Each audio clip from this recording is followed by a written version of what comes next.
Start करते हैं। और टॉपिक है हमारा एस्टिमेटिंग वर्किंग कैपिटल। हमने लास्ट क्लास में क्या करा था, हमारा चैप्टर का नाम था वर्किंग कैपिटल। वर्किंग कैपिटल में हमने देखा था कि दो चीज़ों को निकालना बहुत ज़रूरी है। एक तो हमें टाइम निकालना होता है, नंबर ऑफ डेज, एक तो हमें टाइम निकालना होता है और दूसरा हमें अमाउंट निकालना होता है।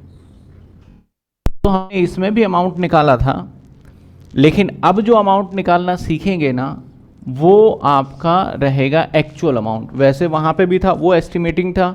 और देखो टॉपिक का नाम भी क्या है हमारा, एस्टिमेटेड वर्किंग कैपिटल। और जो यहाँ पे हमने अमाउंट निकालना सीखा था वो टोटल एनुअल दे रखा होता था हमें। हम सिर्फ क्या करते थे, नंबर ऑफ ऑपरेटिंग साइकिल से डिवाइड कर देते थे। अब हमें एक एक कंपोनेंट्स को ध्यान में रख के पूरा ही निकालना पड़ेगा। और एस्टिमेटेड का क्या मतलब होता है, अंदाजे से। फाइनेंशियल मैनेजमेंट में जितने भी वर्क होंगे वो एक्चुअल पे नहीं होता, हमेशा होता है अंदाजे के बेसिस पे। तो आपका एस्टिमेटेड है कि हो सकता है कि हमें इतने वर्किंग कैपिटल की रिक्वायरमेंट होगी। अगर इतने वर्किंग कैपिटल की रिक्वायरमेंट है तो उसका इंतजाम अब करना होगा हमें, ठीक है। तो इसका सिंपल है, मैंने बताया था वर्किंग कैपिटल क्या होता है, दो तरीके का हो सकता है। नंबर 1 कौन सा बताया था, ग्रॉस वर्किंग कैपिटल। दूसरा कौन सा बताया था, सिर्फ और सिर्फ working capital. Gross working capital कौन सा होता है, जहां पे सिर्फ और सिर्फ क्या लेते हैं हम, करंट एसेट्स। और वर्किंग कैपिटल क्या होता है, जहां पे सिर्फ और सिर्फ क्या लेते हैं हम, बताओ क्या लेते हैं वर्किंग कैपिटल में, करंट एसेट्स और माइनस सीएल, ठीक है। वर्किंग कैपिटल का क्या है हमारा, करंट एसेट्स में से माइनस क्या कर देते हैं, करंट लाइबिलिटी। और ग्रॉस वर्किंग कैपिटल जब पूछा जाए ना या बोला जाए तो सिर्फ और सिर्फ हम ले लेंगे करंट एसेट्स को, टोटल कर लेंगे। करंट एसेट्स में क्या क्या आता है नहीं आता है वो लास्ट क्लास में हमने थोड़ा डिस्कशन कर रखा है। चलिए इसका फॉर्मेट देखिए, यानी हम वर्किंग कैपिटल सीख रहे हैं तो सी ए माइनस सी एल, बहुत सिंपल सा टॉपिक है ये।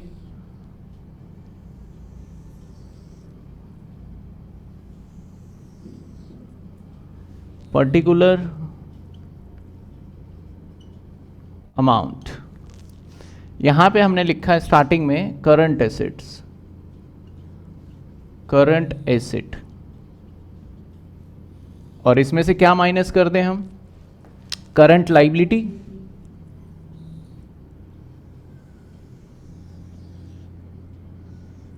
इसमें से माइनस कर देंगे हम, यहां लिख लेते हैं करंट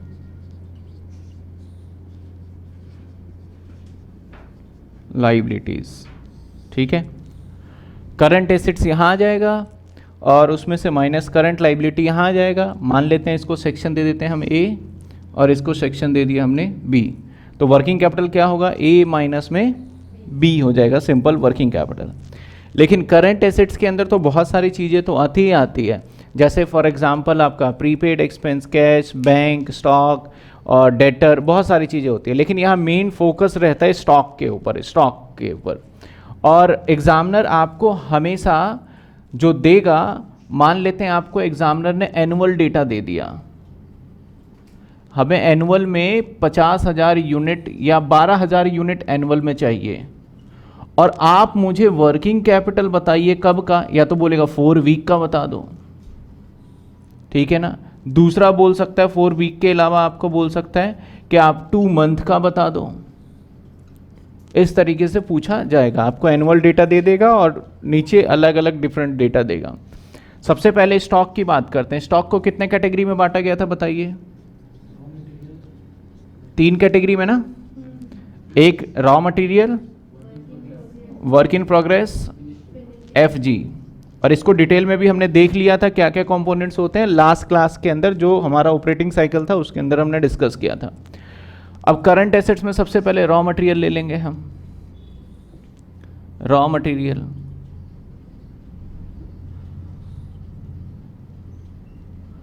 रॉ मटेरियल आ जाएगा यहां सीधा। रॉ मटेरियल के बाद ले लेंगे WIP, work in progress, work in progress. Work in progress के अंदर अलग अलग कंपोनेंट्स आ जाते थे, याद है ना। वर्क इन प्रोग्रेस की जब हम बात करते थे तो इसके अंदर अलग अलग कंपोनेंट्स आ जाते थे। अलग अलग कंपोनेंट्स क्या क्या आ जाते थे वर्किंग प्रोसेस में, क्योंकि इसके अंदर सिर्फ मटेरियल नहीं होता, मटेरियल के साथ साथ अदर कंपोनेंट्स भी आ जाते हैं इसके अंदर, जैसे कि इसके अंदर आता था सबसे पहले तो मटेरियल, फिर लेबर, और क्या लगता था हमारा ओवरहेड। ओवरहेड का मतलब क्या है हमारा खर्चे, ठीक है ना। तो यहां पे हम लिख लेंगे, उसके बाद टोटल करके हम इकट्ठा इधर दिखा देंगे। आप सीधा यहां भी दिखा सकते हो, ऐसा कोई रूल नहीं है कि आपने इधर ही टोटल करके दिखाना है। और दूसरी बात, मटेरियल पता है कितने परसेंट यूज होता है, पूरा ही हो जाता है। लेबर को कितना लेते थे 50%, समझा भी था हमने, और 50%, ठीक है। चलो अब तीसरा क्या कंपोनेंट्स है स्टॉक का, FG finish goods. Finish goods लिख लिया यहां। तो आप देख रहे हो फिनिश गुड्स में क्या क्या आ जाता है, raw material plus labour plus overhead, और ये भी कितने परसेंट 100% सबका 100%। तो देखो जो लास्ट क्लास में हमने डिस्कशन किया था वो यहाँ पे काम आ रहा है, इसलिए मैं वहाँ पे ये सारी बातें बता रहा था आपको कि इस कंपोनेंट्स की जरूरत पड़ेगी। रॉ मटेरियल में क्या होगा, सिर्फ रॉ मटेरियल का, WIP में तीनों, लेकिन लेबर और ओवरहेड 50। लेकिन एग्जामिनर बोले कि भाई 100% लेबर भी यूज हुआ है, 100% ओवरहेड भी यूज हुआ है, तब आपको क्या ले लेना है 100%। जब ना बोला जाए तब लेते हैं हम अपने हिसाब से एक परसेंटेज 50%, और 50% का मतलब होता है एवरेज बेसिस पे। लाइबिलिटी की बात करते हैं, अभी एसेट्स में और भी कंपोनेंट्स तो आ सकता है, क्या आ सकता है, सेल करेंगे ना हम, डेटर। अब सबसे मुद्दे वाली बात है डेटर की। तो सर डेटर जो लिया जाएगा, डेटर पता है कैसे बनता है, डेटर मैं बताऊं, एक तो रॉ मटेरियल, एक लेबर, एक ओवरहेड, इन सबों को मिला दिया जाए, अगर इन सबों को जोड़ दिया जाए तो क्या बनता है हमारा, बताइए, फिनिश गुड्स। क्या बनेगा हमारा फिनिश गुड्स। मान लेते हैं कि ये बना हमारा 500 रुपए, अभी डेटर नहीं बनेगा, इसमें क्या ऐड कर देंगे हम, प्रॉफिट, मान लो 100 रुपए, अब क्या बनेगा ये 600 का डेटर। लेकिन क्या हमें वर्किंग कैपिटल एस्टिमेटेड है, वर्किंग कैपिटल एस्टिमेटेड का मतलब होता है कि हमें कितने पैसे की जरूरत है। तो क्या प्रॉफिट की भी हमें जरूरत है, क्या इंतजाम करने जाएं पैसे की, तो क्या हम कहीं से प्रॉफिट का भी इंतजाम करने जाएंगे, नहीं जाएंगे। तो जब कभी भी डेटर की बात आएगी ना, तो प्रॉफिट क्वेश्चन में देगा जानबूझ के, आपको एक्सक्लूड कर देना है उसको। समझ में आ रहा है क्यों करना है, क्योंकि एस्टिमेटेड वर्किंग कैपिटल का मतलब है कि जो हमें काम काज करने के लिए पैसे का जरूरत है उसका इंतजाम करिए। तो क्या मुझे भाई रॉ मटेरियल की जरूरत है, पैसे के इंतजाम करूंगा, लेबर की जरूरत है, मुझे पैसे का इंतजाम करूंगा, खर्चे की जरूरत है, पैसे के इंतजाम करूंगा, प्रॉफिट की जरूरत है, उसका इंतजाम करूंगा। क्या मैं किसी से बोलूंगा मेरा प्रॉफिट 10,000 होना था, नहीं होगा, उसका पैसा दो, आप नहीं मांग सकते। तो सिर्फ और सिर्फ यहां पे क्या रहेगा, डेटर। तो डेटर में क्या क्या कंपोनेंट्स लोगे, सेम FG वाला, समझे, यहां तक समझ में आया। इसके बाद हम अगर आगे देखें तो ओवरहेड की बात करते हैं, खर्चे की। कुछ एग्जाम्पल देखो ओवरहेड के, रेंट क्या ओवरहेड का पार्ट है, बिल्कुल पार्ट है। सैलरी क्या ओवरहेड का पार्ट है, बिल्कुल पार्ट है। इलेक्ट्रिसिटी बिल क्या ओवरहेड का पार्ट है, बिल्कुल पार्ट है। यानी सारे के सारे खर्चे हमारे ओवरहेड के पार्ट हैं। लेकिन इसके अंदर दो तरीके के खर्चे होते हैं बेसिकली, डायरेक्ट और इनडायरेक्ट वाली बात नहीं कर रहा मैं, दो तरीके का कैश और नॉन कैश एक्सपेंस होता है। आपको कैश फ्लो याद करना पड़ेगा थोड़ा सा, कैश और non cash. Non cash expense कौन से होते हैं बताइए, पता है आपको, अगर आपने कैश फ्लो करा है 4th सेमेस्टर में, तो नॉन कैश आइटम कौन सा होता है। देखिए जैसे कि मैंने सैलरी लिखा, वेजेस लिखा, इन सबको तो भाई पैसा देना है, लेकिन डेप्रीशिएशन को, मेरे एसेट्स पे 10% डेप्रीशिएशन लग गया, किसी को पैसे दे के आएंगे क्या, नहीं दे के आएंगे किसी को पैसे। तो डेप्रीशिएशन के केस में ये कौन सा आइटम है हमारा, नॉन कैश आइटम है। तो क्या मैं बोल रहा हूँ पैसे का इंतजाम करने को, और मेरा खर्चा मान लेते हैं 100 रुपये, 200 रुपये और 50 रुपये, टोटल अगर मैं खर्चा बताऊँ ना तो 350 बताऊँगा मैं आपको। लेकिन मुझे इंतजाम कितने का करना है, 300 का ही करना होगा इंतजाम। तो इन केस अगर डेप्रीशिएशन कहीं देता है आपको ओवरहेड के अंदर, तो आपको क्या करना चाहिए?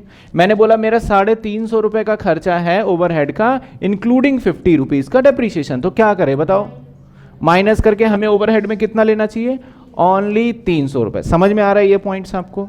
क्यों नहीं ले रहे मैं ये भी आपको क्लियर कर रहा हूँ। अगर डाउट है तो आप पूछ सकते हैं कि ये क्यों नहीं लिया जा रहा, प्रॉफिट को एक्सक्लूड क्यों किया? जरूरत ही नहीं है भाई इंतजाम करने का।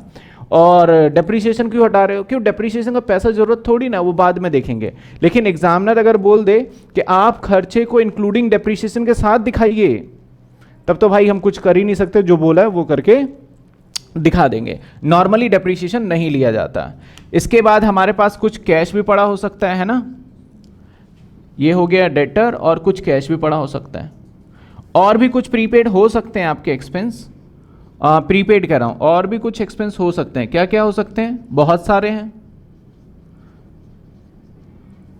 आपका एक्रूड इनकम है, प्रीपेड एक्सपेंस है, बैंक बैलेंस है, कैश बैलेंस है, लेकिन मेजरली सिर्फ कैश होगा, तो मैंने कैश लिखा। अगर कुछ और आपको दिखा ना, तो आप उसमें मत सोचना कि फॉर्मेट में तो सर ने लिखा नहीं तो हमें भी नहीं लिखना, आप लिख देना यहाँ पे। समझे बात? और इसको टोटल कर देंगे तो ये आ जाएगा हमारा टोटल। क्या निकल के आएगा बताओ? अगर मैं ऊपर का टोटल कर दूं तो इसे क्या बोल सकते हैं? ग्रॉस वर्किंग कैपिटल भी बोल सकते हैं ना। या तो आप ग्रॉस वर्किंग कैपिटल बोल लीजिए इसको, ग्रॉस वर्किंग कैपिटल, या फिर बोल सकते हो करंट एसेट्स। बात एक ही है। ये निकल के आ गया। सेम अब लाइबिलिटी में देखा जाए तो लाइबिलिटी में भी मेजर क्या क्या बाकी हो सकता है कि भाई रॉ मटेरियल का पैसा देना है अभी पेंडिंग। हाँ तो करंट एसेट्स तो लिखा है। अच्छा यहाँ करंट लाइबिलिटी लिखना है। मुझे लगा आप यहाँ बोल रहे हो। अब लाइबिलिटी में क्या क्या हो सकता है देखिए, रॉ मटेरियल खरीदेंगे तो भाई उधार भी खरीदा जा सकता है। लेबर है तो उसका पेमेंट हम डिले भी कर सकते हैं, आउटस्टैंडिंग लेबर। खर्चा है, उसका खर्चा बाद में भी पेमेंट होगा। तो 3 मेन ही लाइबिलिटी यही रहेंगी। और भी बहुत सारे करंट लाइबिलिटी होते हैं, short term borrowing, debenture venture, तो वो सारी चीज़ें आपको क्वेश्चन में देगा ही नहीं एग्जामिनर। अगर वर्किंग कैपिटल की बात करूँ ना, तो फैक्ट्री के अंदर माल को बनाने में कितने रुपए की जरूरत पड़ती है, सिर्फ वर्किंग कैपिटल वहाँ से ज़्यादा रिलेट करते हैं हमारे एग्जाम में भी, और होता भी वहीं से ही है। ठीक है ना।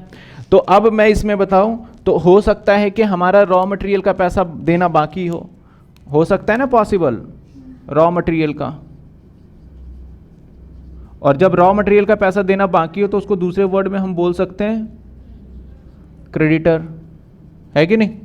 उसके बाद फिर हमारा लेबर का हो सकता है, और लेबर जब बाकी होता है तो उसको पता है क्या बोलते हैं? आउटस्टैंडिंग।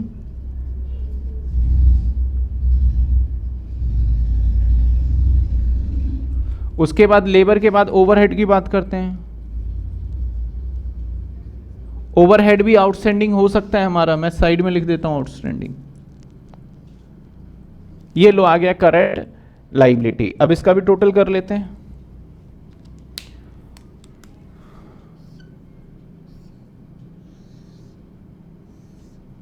टोटल करेंगे तो टोटल करंट लाइबिलिटी,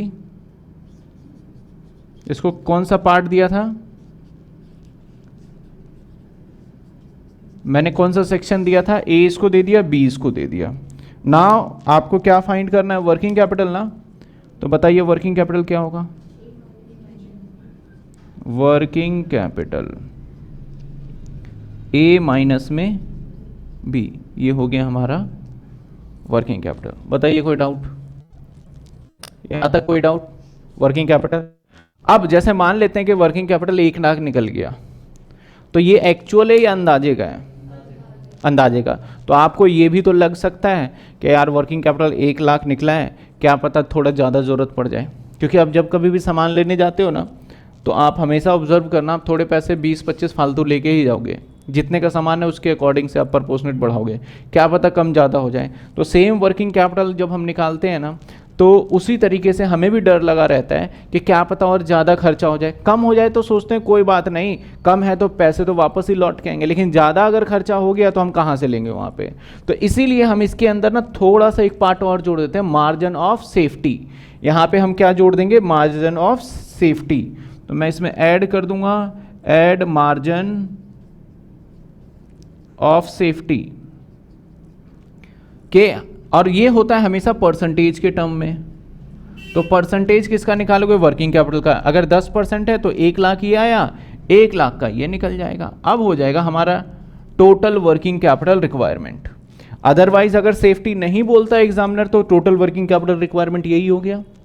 अगर एग्जामिनर सेफ्टी की बात करता है तो हमारा अब जो निकल के आएगा यहां से ऐड करने के बाद ये रहेगा हमारा कौन सा, वर्किंग कैपिटल रिक्वायरमेंट या एस्टिमेटेड वर्किंग कैपिटल।